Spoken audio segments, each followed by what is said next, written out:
আসসালামু আলাইকুম viewers, welcome to my channel. আমি কাউসারা নূপুর আজ নিয়ে এসেছি মিনি সিঙ্গারা বা বেবি সিঙ্গারা, ঠিক মচমচে দোকানে যেভাবে হয় তার চেয়েও মজাদার একটা রেসিপি। বিকেলে গরম গরম সিঙ্গারা আর চা, তার সঙ্গে যদি থাকে সস, আর সেই সসটা যদি হয় একটু স্পাইসি হট সস, তাহলে দেখবেন যে বিকেলের নাস্তাটা কিন্তু একেবারে জমে যাবে।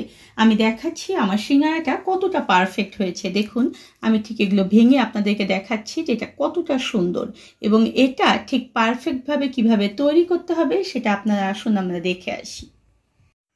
সিঙ্গারার আলু রান্না করার জন্য আমি এখানে একটা কড়াই উঠিয়ে দিয়েছি, আর কড়াইটা যখন আমার একটু গরম হয়ে যাবে তখন এখানে আমি পরিমাণ মতো তেল দিয়ে দেব। সিঙ্গারার আলুতে কিন্তু খুব বেশি তেল দেওয়ার কোনো প্রয়োজন নেই, অল্প তেলে সিঙ্গারার আলুটা রান্না করলেই আলুটা অনেক বেশি সুন্দর হয়। আর এখন এর মধ্যে আমি দিয়ে দিচ্ছি কাঁচামরিচের ফালি। সিঙ্গারার আলুটা সবসময় একটু ঝাল ঝাল খেতে ভালো লাগে, আর তাই কাঁচামরিচটা একটু বেশি দেবেন। এখন এখানে আমি পেঁয়াজ কুচি দিয়ে দিচ্ছি পরিমাণ মতো, এবং এটাকে জাস্ট একটু আমি নেড়েচেড়ে নিয়েছি। আর নেড়েচেড়ে নেওয়ার পরে এখন এখানে আমি দিয়ে দেব বাদাম। বাদাম যদি আপনারা মিনি সিঙ্গারার মধ্যে দেন তাহলে এই বাদামটা খেতে অনেক ভালো লাগে। আর এই পেঁয়াজের সঙ্গে বাদামটা দিয়ে ভাজলে পেঁয়াজ এবং বাদাম একসঙ্গেই ভাজা হয়ে যায়। এখন এগুলোকে আমি লাল লাল করে একেবারে ব্রাউন করে তারপরে ভেজে নেব।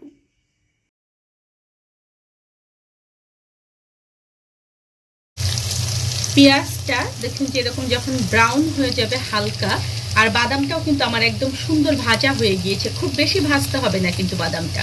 এখন এর মধ্যে আমি পাঁচফোড়ন দিয়ে দিচ্ছি 1 টেবিল চামচ পরিমাণ।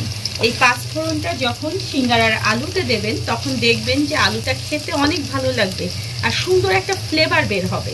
এখন এখানে আমি দিয়ে দেব 1/2 চা চামচ পরিমাণ হলুদের গুঁড়ো। হলুদের গুঁড়োটা একটু বুঝে শুনে দেবেন, খুব বেশি হলুদ হলে কিন্তু আলুটা দেখতেও ভালো লাগে না, আবার খেতে একটু গন্ধ গন্ধ লাগে। আর এখানে আমি 1 চা চামচ পরিমাণ আদা বাটা দিয়ে দিলাম, এবং 1 চা চামচ পরিমাণ রসুন বাটা দিয়ে দিলাম। পরিমাণ মতো লবণ এখানে আমি দিয়ে দেবো। আমি প্রথম আপাতত 1 চা চামচ পরিমাণ দিলাম, পরে যদি আমার লবণ লাগে তাহলে এখানে আমি আবার লবণটাকে অ্যাড করব। দেখুন এরকম জাস্ট একটু আমি এটাকে ভেজে নিই। এই সময়টা কিন্তু চুলার জাল একেবারে কমিয়ে রাখতে হবে, নইলে কিন্তু পুড়ে যাবে মশলাটা। আর দেখুন আমি আলুগুলোকে সুন্দর ছোট ছোট টুকরো করে নিয়েছি এবং ধুয়ে পানি ঝরিয়ে নিয়েছি। মিনি সিঙ্গারার আলুটা কিন্তু নর্মাল সিঙ্গারার চেয়ে একটু ছোট সাইজ করে কাটতে হবে, তাহলে সেটা কিন্তু অনেক ভালো হবে পুরটা ভরাতে। আর যদি বড় সাইজ করে কাটেন তাহলে কিন্তু ওই পুরটা ভরাতে আমাদের অনেক সমস্যা হবে। এখন এটাকে খুব সুন্দর করে আগে নেড়ে চেড়ে দেবো। ভালো করে এভাবে নেড়ে চেড়ে দেওয়ার পরে আমরা কি করব, এখানে পানি দিয়ে দেবো এটা সিদ্ধ হওয়ার জন্য। আমি এখানে 2 কাপ এবং 1/2 কাপ 2.5 কাপের মতো পানি দিয়ে দিলাম, যাতে করে এটা সিদ্ধ হয়।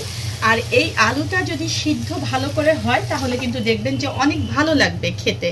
হ্যাঁ, এখন এটাকে আমি ঢেকে দেব সিদ্ধ হওয়ার জন্য। সিঙ্গারার আলু কিন্তু সবসময় মনে রাখবেন যে একটু পর পর আপনারা নেড়ে দেবেন, নইলে কিন্তু আলু নিচে লেগে যায়, আর লেগে গেলে কিন্তু যে কোনো খাবারই খেতে একদম ভালো লাগে না, কারণ পোড়া পোড়া একটা গন্ধ হয়। এখন এই যে মাঝারি সিদ্ধ যখন হয়ে যাবে, মানে দেখুন যে আমার কিন্তু আলুগুলো মোটামুটি সিদ্ধ কিন্তু অনেকটা পানি রয়েছে, এই অবস্থায় এসে এখানে আমি 1 চা চামচ পরিমাণ দিয়ে দেব গরম মশলার গুঁড়ো। আর এখানে আমি দিয়ে দেব 1 চা চামচ পরিমাণ চিলি ফ্লেক্স। এই চিলি ফ্লেক্সটা দিলে সিঙ্গারার আলুটা খেতে খুবই ভালো লাগে আর অসম্ভব সুন্দর একটা ফ্লেভার হয়। এখন এটাকে ভালো মতো নেড়ে চেড়ে দিয়ে আমি কিন্তু এই অবস্থায় চুলার জালটাকে একটু কমিয়ে দেব, দিয়ে এটাকে আমি আবার ঢেকে রাখবো যতক্ষণ পর্যন্ত না এই পানিটা একদম ভালো মতো শুকিয়ে যায় আর আলুটা খুব সুন্দর সিদ্ধ হয়ে না যায়। দেখুন আমার সিঙ্গারার আলুটা কিন্তু একদম হয়ে গিয়েছে। এর নিচে দেখুন যে অল্প একটু পানি পানি রয়েছে। আমরা যখন আলুটাকে ঠান্ডা হতে দেব তখন এই পানিটা পুরোটা আলুটা শুষে নেবে, তখন আলুটা খুব সুন্দর একটা গামাখা ভাব হবে। আর যদি একেবারে ড্রাই করে নামাই তাহলে আলুটা একেবারে ড্রাই হবে, সেটা কিন্তু খেতে ভালো লাগে না। তাই এই অবস্থায় আমি এটাকে নামিয়ে রাখবো এবং এটাকে ঠান্ডা হতে দেবো। আর চলুন ওখানে আমরা সিঙ্গারার যে খামিরটা তৈরি করতে হবে সেটা করে ফেলি। সিঙ্গারার ডো বানানোর জন্য আমি এখানে মেজারমেন্ট কাপ দিয়ে দেখুন যে ময়দা দিয়ে দিচ্ছি 3 কাপ পরিমাণ। যেহেতু আজকে এটা মিনি সিঙ্গারা হবে, 1 কাপ ময়দা দিয়ে মোটামুটি 20 থেকে 22টা সিঙ্গারা কিন্তু আমাদের হয়ে যায়। তাই এখানে আমি 3 কাপ পরিমাণ ময়দা নিয়ে নিলাম। আমি ফ্রিজিং করব, একটু বেশি করে করব। এখানে আমি চিনি দিয়ে দিচ্ছি 3 টেবিল চামচ পরিমাণ। সিঙ্গারার যে উপরের আস্তরণটা থাকে ক্রিস্পি এবং একটু মিষ্টি মিষ্টি ভাব হলে কিন্তু সেটা খেতে ভালো লাগে। আর 1 চা চামচ পরিমাণ এখানে আমি লবণ দিয়ে দিচ্ছি। এখন মূল কথা হচ্ছে সিঙ্গারার উপরের যে আস্তরণটা সেটা যতটা খাস্তা হবে, ক্রিস্পি হবে, ততটা কিন্তু খেতে ভালো লাগে। কিন্তু সেটার মেজারমেন্টটা হচ্ছে 1 কাপ ময়দার জন্য আপনারা 2 টেবিল চামচ পরিমাণ তেল ব্যবহার করবেন। যেহেতু আজকে আমি এখানে 3 কাপ পরিমাণ ময়দা নিয়েছি, তাই এখানে আমি 6 টেবিল চামচ পরিমাণ তেল দিয়ে দেব। আর ফার্স্ট এই শুকনো উপকরণগুলো আমি একটু ভালো করে মেখে নেব। শুকনো উপকরণগুলো আমার ভালো মতো তেল হয়েছে কিনা কিভাবে বুঝবো? দেখুন যেভাবে আমি একটু ময়দা নিয়ে দলা করছি, দেখুন যে দলা হয়ে যাচ্ছে। যদি এখানে তেলটা পরিমাণ মতো না হতো তাহলে দেখতেন যে এটা দলা হতো না। যদি তেল বেশি হতো তাহলে এটা একদম ভেজা ভেজা একটা চিপচিপা ভাব হতো, সেটাও কিন্তু দেখুন হয়নি। এখন যারা কালো জিরার ফ্লেভার পছন্দ করেন তারা এখানে 1 টেবিল চামচ পরিমাণ কালো জিরা দিয়ে দেবেন। আর যারা পছন্দ করেন না তারা এটা স্কিপ করবেন। এখন ঠান্ডা নর্মাল ওয়াটার, একেবারে ফ্রিজের পানিও না আবার গরম পানিও না, মোটামুটি যেটাকে নর্মাল ওয়াটার বলে সেরকম 1 কাপ পানি এখানে নিয়েছি এবং ধীরে ধীরে এটাকে আমি মিলাবো এবং সুন্দর একটা ডো তৈরি করব। পুরোটা দেখুন যে আমি মেখে নিয়েছি, আমার কিন্তু পুরোপুরি 1 কাপ পরিমাণ পানি লেগেছে। এখন বড় কথা যেটা সেটা হচ্ছে এই যে সিঙ্গারার যে খামিরটা, এটা কিন্তু আমরা রুটি বা পরোটার মতো একেবারে নরম করে বেলবো না। এটা কিন্তু দেখুন যে ঠিক এরকম হবে, আপনাদেরকে আমি স্ক্রিনে দেখিয়ে দিচ্ছি। এটা থেকে একটু খাস্তা টাইপের যেটাকে বলা হয়, একটু এটা শক্ত টাইপের হবে। এটা যখন আমরা রেস্টে রেখে দেব তখন কিন্তু আমাদের এটা রেস্টে থেকে একদম খুব সুন্দর হয়ে যাবে। এখন হাতে জাস্ট অল্প একটু তেল আমি লাগিয়ে নিলাম, নিয়ে পুরোটার মধ্যে এভাবে আমি গোল করে দেখুন যে লাগিয়ে দিচ্ছি। আর এটাকে আমি 20 থেকে 25 মিনিট রেস্টে রাখবো। 30 মিনিট রাখলেও কোনো সমস্যা নেই, যদি হাতের সময় থাকে তাহলে আপনারা 30 মিনিট রাখবেন। আর 15 থেকে 20 মিনিট হলেই মোটামুটি হয়ে যায়। এখন এটাকে রেস্টে রেখে দিচ্ছি আমি। 30 মিনিট ধরে আমি এগুলোকে সেট হওয়ার জন্য রেখেছিলাম। এত সুন্দর হয়েছে দেখুন, ঠিক যেমন আমি একটু শক্ত শক্ত রেখেছিলাম সেটা কিন্তু এখন আর নেই। এখন এখান থেকে আমি অর্ধেক নিয়ে নেব আর বাকি অর্ধেক আমি একটু ঢেকে রাখবো যাতে করে এটা ড্রাই না হয়। আর এই অর্ধেকটা আমি আবার 2 মিনিট ধরে একটু মথে নেব। মথে নিয়ে দেখুন যে আমি এরকম একটা রোল করে নিয়েছি। এখন এটাকে আমি একটু এভাবে করে ছোট ছোট লেচি করে নেব। এই সিঙ্গারাগুলো কিন্তু একেবারে মিনি সিঙ্গারা, তাই লেচিগুলোও কিন্তু আমাদেরকে একটু ছোট করে কাটতে হবে।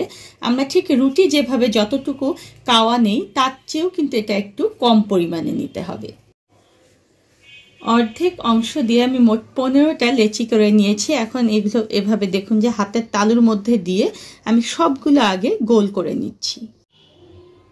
সবগুলো দেখুন যে আমি গোল করে নিয়েছি। এখন একটা করে গোল আমি এভাবে নিচ্ছি এবং এটাকে আমি রুটি বেলবো। রুটিটা একটু চেষ্টা করবেন লম্বা করে বেলার, তাহলে দেখবেন যে অনেক ভালো হবে। আর একটা রুটি থেকে 2টো সিঙ্গারা হয়, এটা কিন্তু মোটামুটি আমরা সবাই জানি।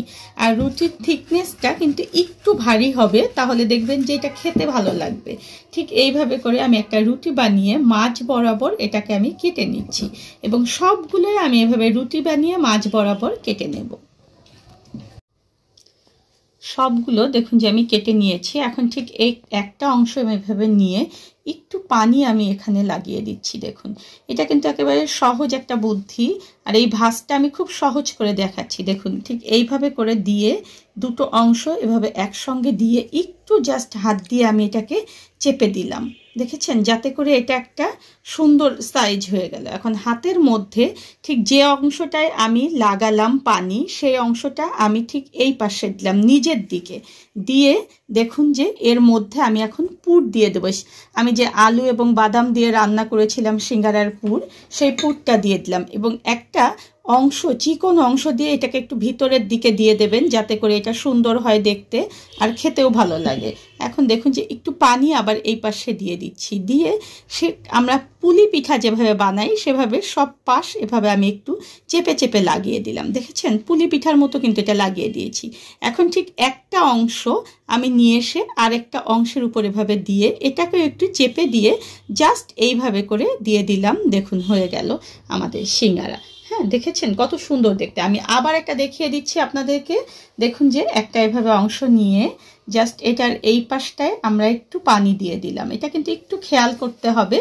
তারপরে এটাকে জাস্ট এইভাবে ঘুরিয়ে দিয়ে আমি এটা কাকের মতো তৈরি করলাম। কাক মানে তেল ঢালার যে কাক বলা হয় সেটার মতো। এখন যে অংশটা লাগিয়েছি সেটা নিজের দিকে দিয়ে দিচ্ছি দেখুন। আর হাতটা দেখুন আমি দেখাচ্ছি কিভাবে ধরেছি আমি। এই দেখুন এইভাবে করে হাতটা করলে ঠিক এইভাবে করে দিচ্ছি, দিয়ে এর মধ্যে সিঙ্গারা কিন্তু সবাই মোটামুটি বানাতে পারে, কিন্তু একটা সুন্দর ভাঁজ নিয়ে আসা কিন্তু সবার হয় না। সবাই বলে যে কেমন যেন একটা চাপা হয়ে যায় সবার। আমি সেই জন্য একটা সুন্দর ভাঁজ দেখাচ্ছি। ঠিক আবার একটু পানি এখানে লাগিয়ে দিয়ে আমরা ঠিক পুলি পিঠা যেভাবে করি সেভাবে এই পাশগুলো লাগিয়ে দিলাম দেখুন। দিয়ে ঠিক একটা অংশ এইভাবে করে ঘুরিয়ে এই অংশের উপরে দিয়ে এটাকেও একটু লাগিয়ে দিয়ে জাস্ট এটাকে দেখুন যে আমি উল্টিয়ে দিলাম। হয়ে গেল আমাদের সুন্দর শেপের একটা সিঙ্গারা। ঠিক এইভাবে করে আমি সবগুলো সিঙ্গারা আগে বানিয়ে নিচ্ছি। সবগুলো সিঙ্গারা দেখুন যে আমি বানিয়ে নিয়েছি। একটু ফাঁক ফাঁক করে এগুলো একটা ট্রেতে করে রেখে এগুলো এখন ডিপ ফ্রিজে রেখে দেবো আমি 3 থেকে 4 ঘন্টার জন্য। 3 থেকে 4 ঘন্টা পরে ফ্রোজেন হয়ে গেলে আমি আপনাদেরকে দেখাবো। ডিপ ফ্রিজ থেকে আমি সিঙ্গারাগুলো বের করে নিয়ে এসেছি। দেখুন এগুলো কতটা সুন্দর, একেবারে শক্ত হয়ে গিয়েছে, দেখতে পাচ্ছেন আপনারা। আর এগুলো দেখুন যে একটা কিন্তু লেগে নেই, একদম খুব সুন্দরভাবে দেখুন যে খুলে যাচ্ছে। এখন আপনাদের যার যার বাসায় এরকম কিন্তু পরিষ্কার পলিথিন সবার থাকে। যাদের জিপার ব্যাগ নেই তারা কিন্তু অনেক সমস্যায় ভোগেন যে কিভাবে আপনারা ফ্রিজিং করবেন কোনো কিছু। দেখুন যে এরকম পরিষ্কার পলিথিনের মধ্যে আপনারা ঠিক এইভাবে করে এগুলো রেখে দেবেন। ঠিক যতটা খুশি আপনারা এক একটা প্যাকেটে রাখতে পারেন আপনাদের প্রয়োজন অনুযায়ী।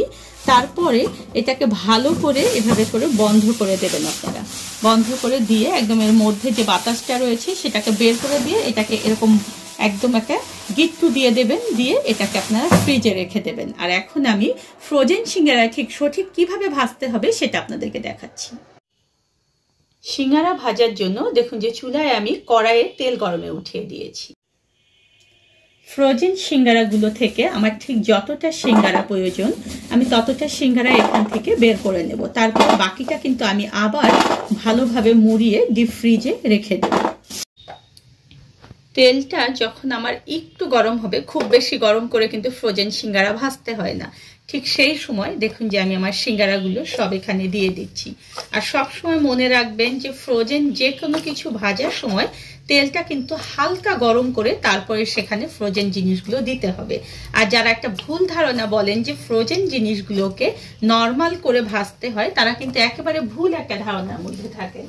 এখন আমি এই সিঙ্গারাটাকে একেবারে মাঝারি আঁচে, দেখুন যে মাঝারি আঁচে দিয়ে আমি এটাকে একটু বেশিক্ষণ ধরে ধৈর্য সহকারে ভাজবো। একটু ধৈর্য ধরে দেখুন যে আমি অল্প আঁচে সিঙ্গারাগুলোকে কত সুন্দরভাবে ভেজে নিয়েছি। আর সব সময় মনে রাখবেন যে ফ্রোজেন যে কোনো খাবারই কিন্তু অল্প আঁচে একটু ধৈর্য সহকারে ভাজতে হবে। দেখুন আমি তুলে দেখাচ্ছি আপনাদেরকে এগুলো কতটা সুন্দর কালার হয়েছে এবং এগুলো কতটা ক্রিস্পি তা আপনারা বানিয়ে খেয়ে দেখলেই বুঝতে পারবেন। এবং এভাবে করে খুব সহজেই বানিয়ে কিন্তু আমরা ফ্রিজে ফ্রোজেন করে দীর্ঘদিন পর্যন্ত এগুলো খেতে পারবো। আমার এই ভিডিওটা যদি ভালো লাগে তাহলে পরবর্তীতে আরও নতুন ভিডিও পেতে হলে প্লিজ আমার চ্যানেলটা সাবস্ক্রাইব করুন।